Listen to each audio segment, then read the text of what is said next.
She destroyed the hypocrisy live on the floor. While the Pentagon claims it runs on merit and standards, Congresswoman Jacobs exposed how top-tier trans soldiers are being purged, not for failure, but for identity. This wasn't a debate. It was a reality check, and you're about to watch it unfold. Thank you, gentleman yields back. Chair now recognizes a gentlelady from California, Ms. Jacobs. Thank you, Mr. Chairman, and thank you to all of our witnesses for being here.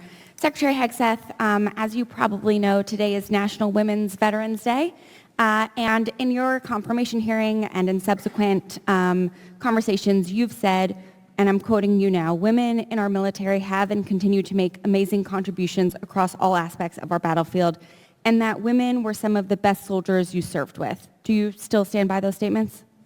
Yes. Great. Thank you. As you probably know, I represent San Diego, the biggest military community in the country, so I meet with countless service members all the time. And with your focus on emphasis and on merit and standards, I wanted to tell you about 3 incredible women in our military.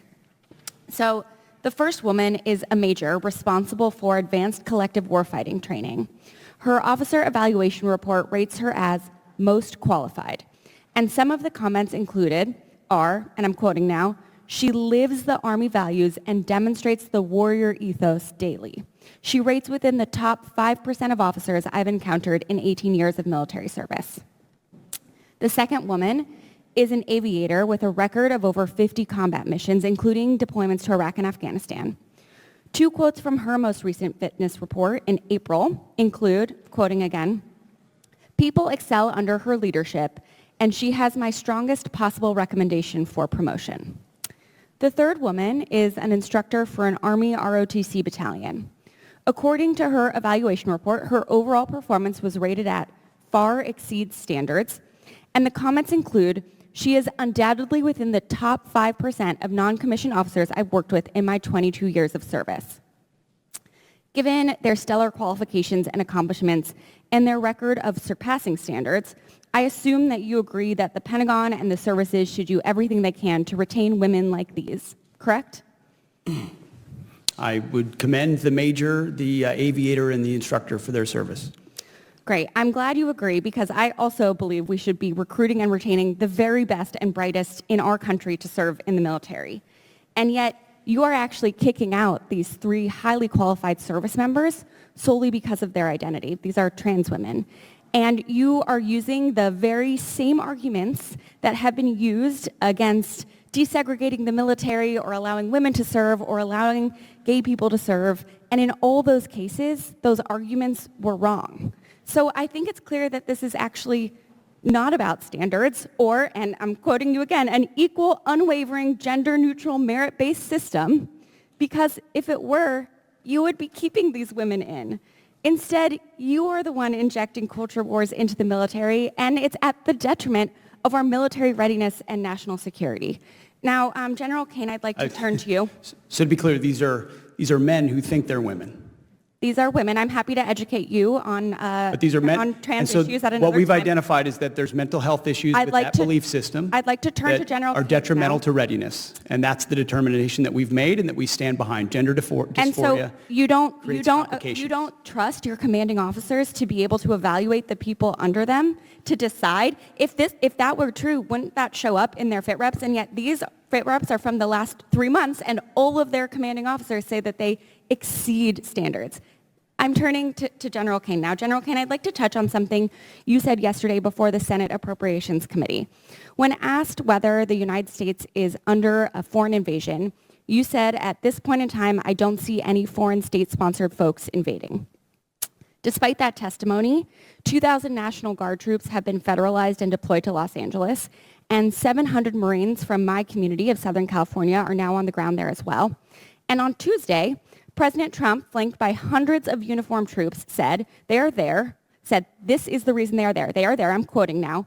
Generations of Army heroes did not shed their blood on distant shores only to watch our country be destroyed by an invasion. General, have you personally informed the President that according to your own assessment, there is no invasion?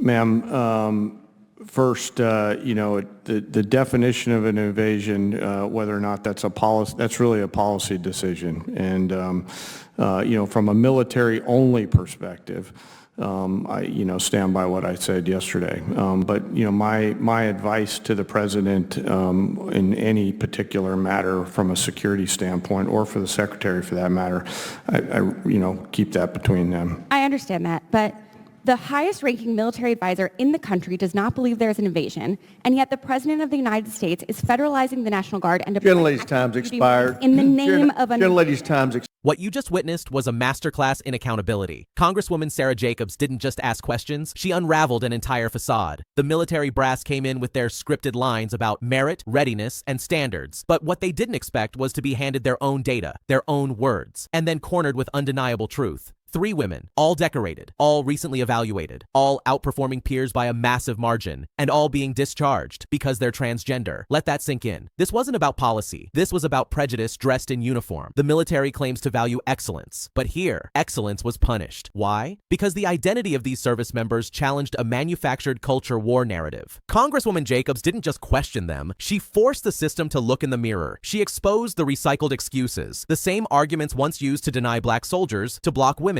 to bar openly gay troops. Arguments we now condemn as shameful history, being reused today, just with new targets. And when General Kane tried to deflect, when he suggested trans identity is a belief system with mental health issues, Jacobs hit back with receipts, fit reps from commanding officers praising these women's leadership and warfighting capabilities. No ambiguity, no performance issues, just a clear contradiction between fact and the ideology driving these expulsions. This wasn't just a takedown of a flawed policy, it was a takedown of cowardice.